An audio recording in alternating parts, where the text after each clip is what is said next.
What's up, everyone? Welcome back. We're back at the shop for another video. Got J-Dog here. If you've seen in the last one, he wrapped his car. Yet to do the front bumpers. I'm dreading it. As you can see, okay, so the bumpers are made out of polyethylene, which, if you don't know, is like, this is fiberglass, and if you touch it, they like break. Well, actually, it can blow off at a car about 50 miles an hour and it'll be fine. Little Bondo.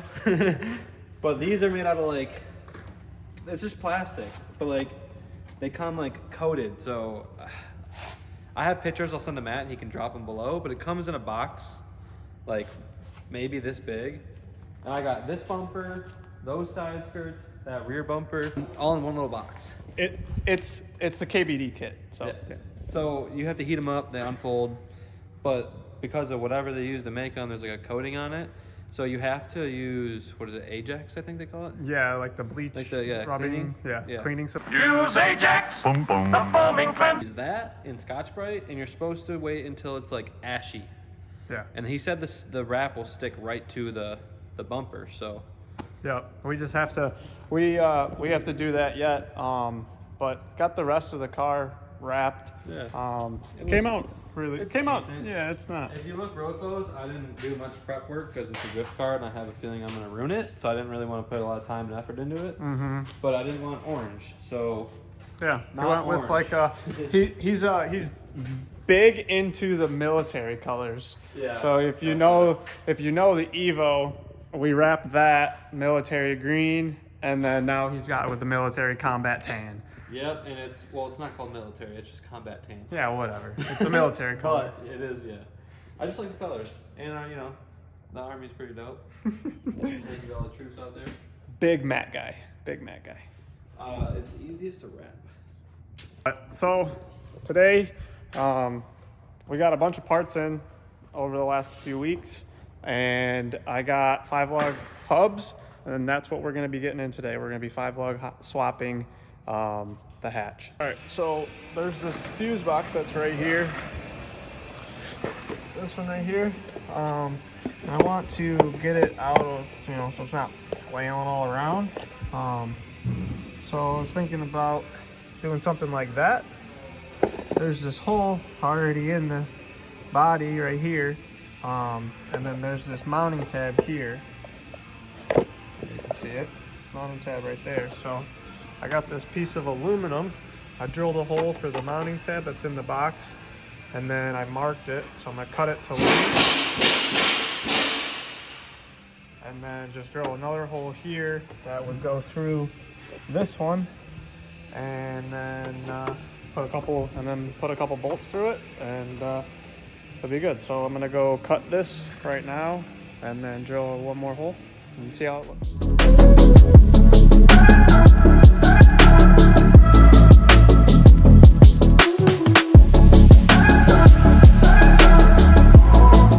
Alright, so I ended up just taking the bottom of the fuse box apart.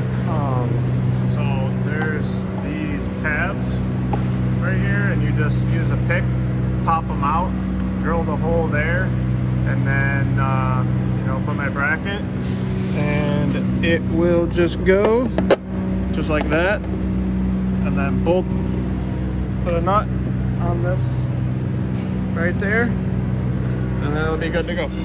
So I'm gonna go ahead and do that right now, and make sure it's all snug and won't move. It came to that time where you gotta grab those tools that you don't ever like grabbing out of the toolbox. Let's hope the old SR is still good. Oh, she's good. J-Dog's just nervous. I just want to see what it is now that I've ran. All right, go ahead.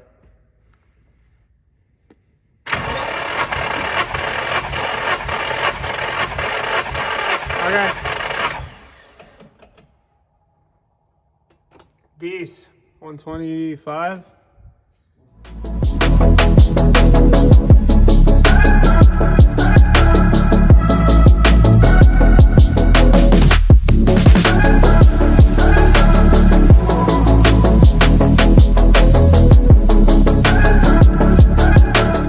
These are from 240 Conversions, I believe is the website.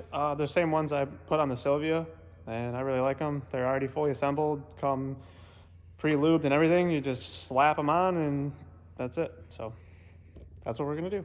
Can I give a tip for some people really quick? What's your tip, Jacob? This has nothing to do with 240s. Really, any car that has a hub like this, and people, they always get your traction lights and stuff. A lot of the times people will just say it's your speed sensor, but all these hubs come with these band here. And a lot of times like those, they'll chip off, and that's why that sensor comes on. So always check your hubs before you replace your speed sensor. Tech tip of the day. There you go, boy. All right. First step, pull your cap out.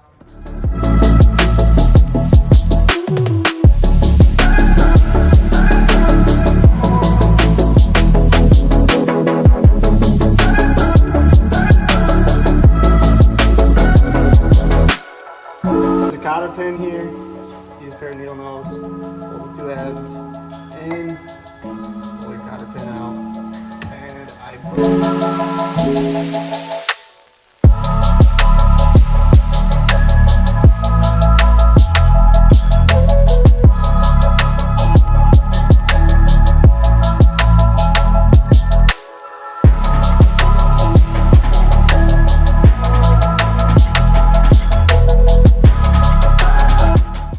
so I already had my caliper off, so this made it really easy.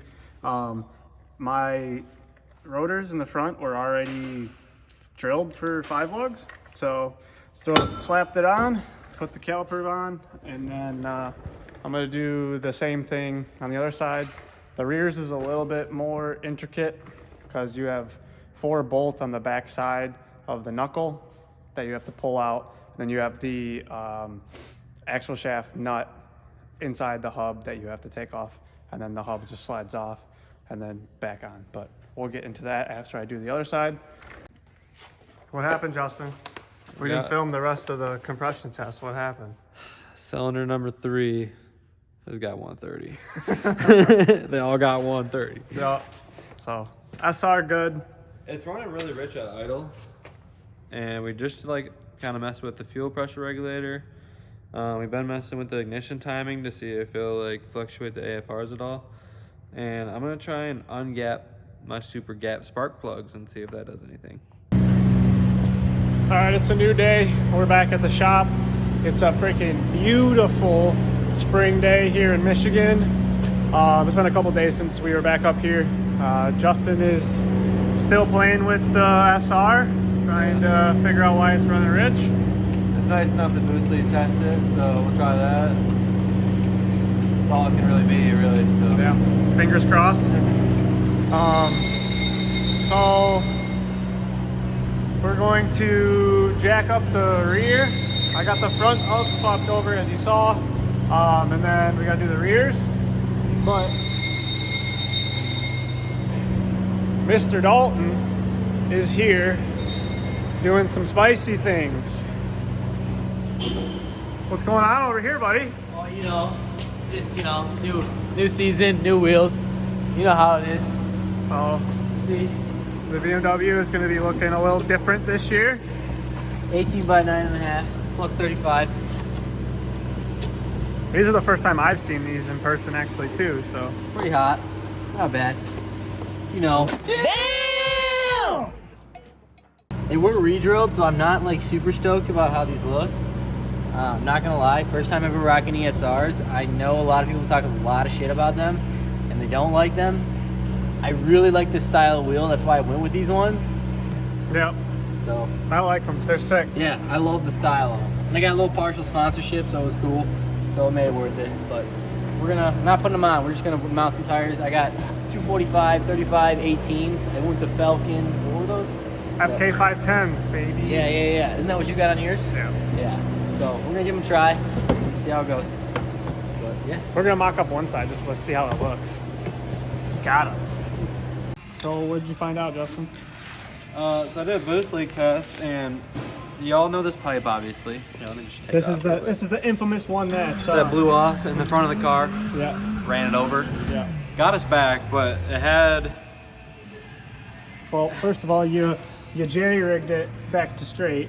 Yeah. So I don't know if you've seen it before, but this is pretty fucking impressive if you ask myself, dude. I'm pretty impressed with it. It held like a couple of 18-pound pulls so far, so in case you're wondering, you're at the track and you can't get a pipe or something, you know, all I did is I just took I don't have any with me, just a pair of channel lock pliers, and I literally just like slowly bent the tip out until I had like a nice cone shape on it. So you can't probably tell from the video, but as you push your finger here, there's just a tiny lip on there. A little lip just for the clamp to grab onto. Same on this side. Definitely which doesn't look pretty, but doesn't look pretty, but it does work.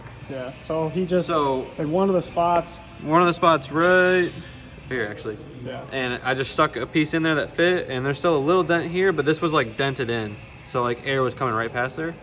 So this should fix the rich idle. Yeah, hopefully give it a little bit more air. And my pipe that I welded, I'm not a welder. I don't claim to be a welder. The impregnated pipe. Yeah. So I gotta get a kit for it, obviously, but yeah, we'll do that before the track day. But for now, just to test everything, this works good. Yeah, just this to double check might and see. even make a track day, so we'll see. It'll definitely be on there by the time May comes. Hopefully that works for him. We'll catch up when he's done putting it back together, and that would be really sick. We got Dalt over here getting the rest of the wheels on. We'll go see what he's up to.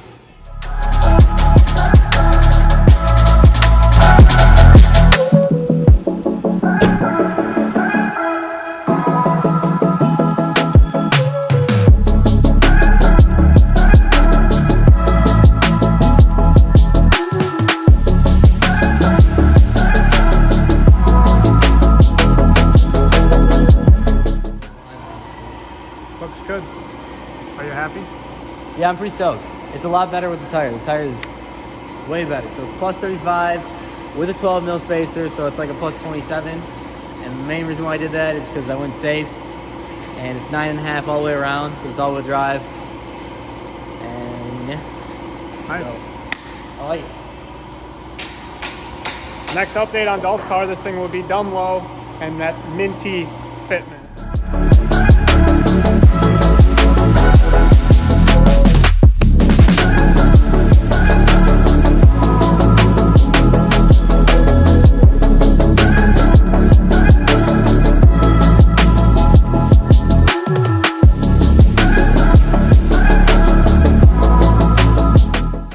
So got the caliper off, got the rotor off. So you got this one, I think it's a 32 or a 36 for the axle socket. And then these ones, those bolts right there are 19s. If you can see, there's these flat spots on the hub here. So, or the axle. So you can rotate the axle around so you can get the socket and ratchet in there. And then you can get them all out without taking the axle out. So we'll pull this nut off and then loosen up all the rest of the bolts, slide it off, clean it all up, put the new one on, tighten everything back up, put the wheels on. Simple as that.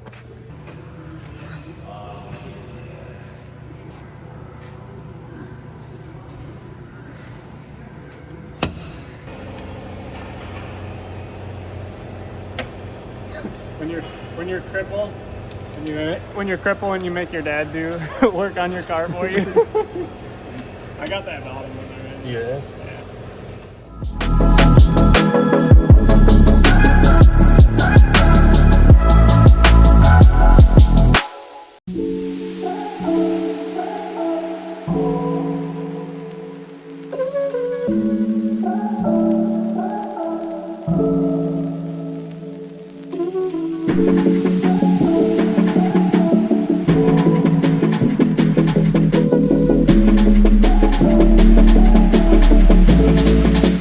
Change an axle or something and you got to get it out, don't be a freaking idiot and smack the end of the axle with the hammer and mushroom up the threads like whoever did this before. So I don't have a thread file, but I have this triangle file, so I'm going to try and get in between the two threads to get the burr out to get the nut to thread back on. Because then you'll end up, if you do that, you'll end up stripping out the nut, stripping out the freaking axle, and then you're fucked and you gotta buy a new axle. So hopefully I can get this to where the nut threads on nicely. Yeah, just don't do that. Come on now. All right, slid that one on.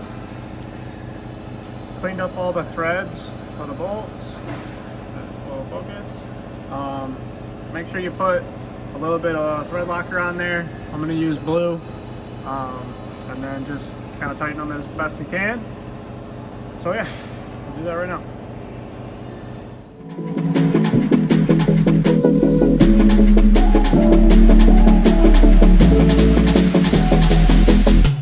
Got the hub on, was able to get the nut on, but I'm gonna order a set of axles, just because if I have to take this back apart and then the axle gets stripped, I want to be able to have an extra set on deck. So it'll be fine for right now. I put a new cotter pin in, got everything tight. I'm going to be running the stock calipers. So if you ever do this and you don't want to upgrade to like Z32 or like Brembo calipers, if you can get a 1995 S13 rear rotor, and it's 5 lug, and it will fit with the factory calipers. So that's what I got. They are brand new. They're just not the greatest. So yeah, I had these on the Sylvia before I bought Z32 brakes for it, and I didn't replace the pads, and I barely drove it around on them, so they're just a little uneven, but these will work. So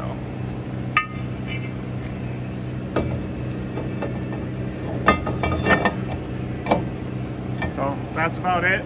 I'm gonna throw the caliper back on this side and then jump onto the other side.